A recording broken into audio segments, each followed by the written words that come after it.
नमस्कार, मैं हूं अशोक वर्मा। आप देख रहे हैं टीवी20 न्यूज। टीवी20 न्यूज पर शुरू करते हैं आज का खबरों का सिलसिला। बने रहिए हमारे साथ। आजमगढ़ में भारतीय कम्युनिस्ट पार्टी के शताब्दी वर्ष पर अपने 2 दिवसीय कार्यक्रम के पहले दिन विशाल रैली और सभा की, जिसकी अध्यक्षता हरिगेन राम और संचालन जिला सचिव जितेंद्र हरि पांडे ने किया।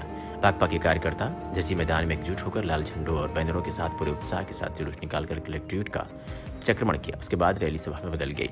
सभा को संबोधित करते हुए भाकपा राज्य सचिव अरविंद राज स्वरूप ने कहा कि भाकपा की स्थापना कानपुर में हुई थी। कानपुर के साथ आजमगढ़ का नाम लिया जाता है। स्वतंत्रता सेनानी जय बहादुर सिंह, झारखंडी राय, डॉक्टर जेडी अहमद, दशरथ राय शास्त्री, बच्चेलाल शास्त्री, मुंशी नर्वदेश्वर लाल जैसे लोगों की कुर्बानियां की गाथा आज भी सुनाई देती है। स्वरूप ने कहा कि केंद्र और प्रदेश की बीजेपी सरकार को अब शहीद याद आते हैं। भगत सिंह के भांजे प्रोफेसर जगमोहन सिंह ने बतौर मुख्य अतिथि सभा को संबोधित करते हुए कहा कि सरकारें भगत सिंह से डरती हैं, क्योंकि भगत सिंह जाति, धर्म, संप्रदाय और पूंजीवादी विचारधारा के कट्टर विरोधी थे। आज सरकारों को कॉर्पोरेट चला रहा है। देश की शकल पूंजी पर चंद के पूंजीपतियों का कब्जा है। भगत सिंह मजदूरों, किसानों, महिलाओं, विद्यार्थियों, नौजवानों के हक अधिकार के बारे में खुलकर बोला था। जगमोहन सिंह ने कहा कि आजमगढ़ में हमारा आगमन पहली बार हुआ है। बृहस्पतिवार से हम कैफी आजमी जन्म स्थान मिर्जवा शहीद द्वारा शिबली, मंजिल राहुल संकृतयान, जन्म स्थान पटना, निजामाबाद, ऐतिहासिक गुरुद्वारा और शेख मसूद कॉलेज भरिया में मेरा जितना आदर और सत्कार किया गया, उसके लिए मैं साथी हरविंदर पांडे का आभार व्यक्त करता हूँ। इस सभा को पार्टी प्रदेश सचिव मंडल सदस्य हामिद अली, उत्तर प्रदेश किसान सभा अध्यक्ष इम्तियाज बेग, खेत मजदूर नेता खरपत्तू राजभर, रामाज्ञा यादव, गंगादीन, मोहम्मद शेख, औबेदुल्ला, मुजमिल जाहिद अली सहित तमाम लोग मौजूद रहे। 9 साल 1 साल अब मना रहे हैं कम्युनिस्ट पार्टी का, क्या कहना चाहेंगे? अपना परिचय देते हुए। मैं हामिद अली एडवोकेट, भारतीय communist party Uttar Pradesh secretariat का सदस्य हूँ।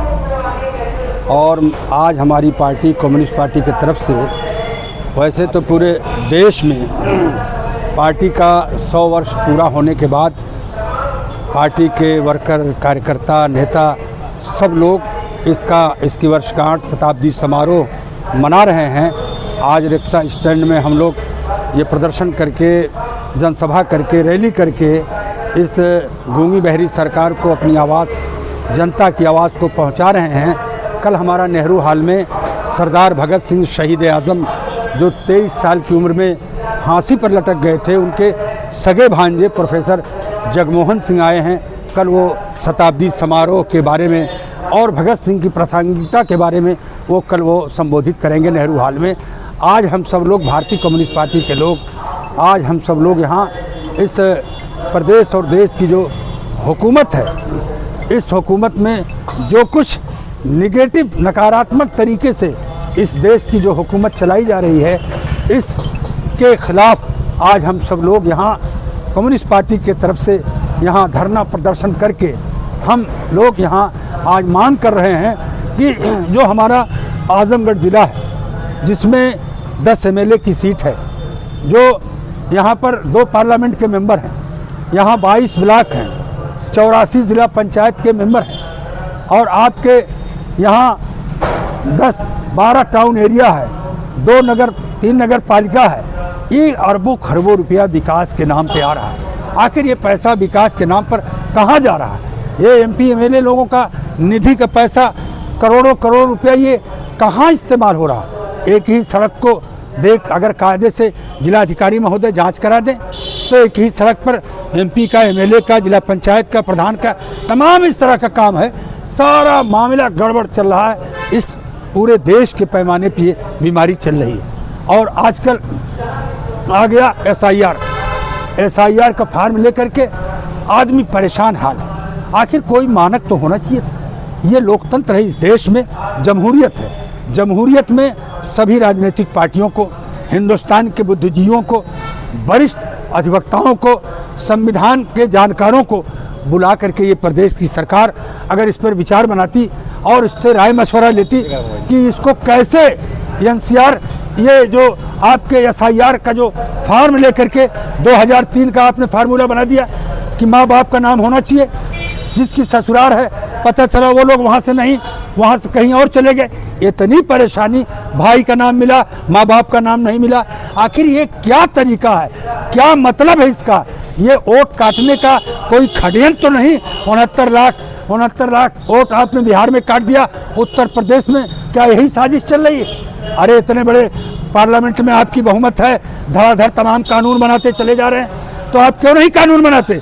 आप शिक्षा दे दीजिए पूरे हिंदुस्तान के आवाम को, शिक्षा दे दीजिए फ्री ऑफ द कास्ट, आप इलाज करा दीजिए फ्री ऑफ द कास्ट। दवा के अभाव में लोग मर जा रहे हैं, प्राइवेट हॉस्पिटल डाका डाल रहे हैं, वेंटिलेटर पे लगा करके लाखों लाख रुपया ले रहे हैं।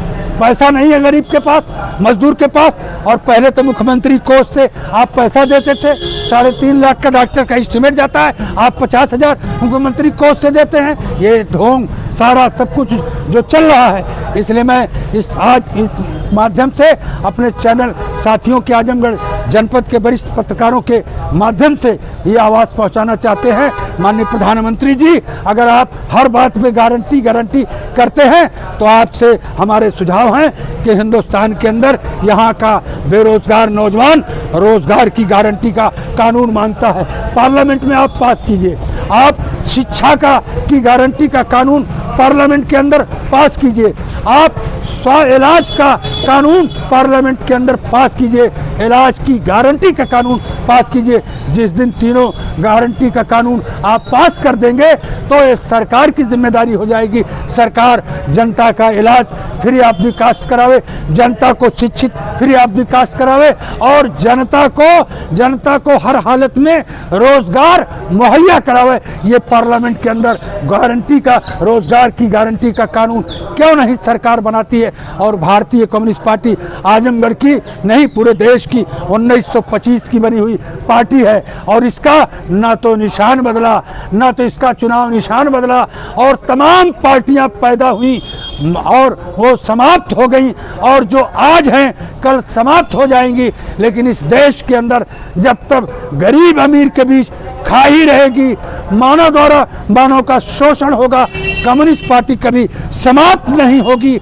और आजमगढ़ का वो पुराना जो केरल कहा जाता था, 7 एमएलए घोसी के पार्लियामेंट जो मेंबर हमारे होते थे, उस दौर में जो कुछ विकास आजमगढ़ मऊ का हुआ, उसके अलावा ये सरकारें आई, न तो कोई उद्योग, न कल कारखाना, न सगड़ी इलाके में कोई थर्मल पावर, कोई विकास का काम नहीं हुआ। इसलिए हम चाहते हैं कम्युनिस्ट पार्टी आगे चल करके हम लोग रणनीति बनाएंगे, आंदोलन चलाएंगे। सतत इस लोकतंत्र में विश्वास है। इस देश के संविधान को बचाने के लिए, इस देश को बचाने के लिए हम लोग आंदोलन करेंगे। धन्यवाद।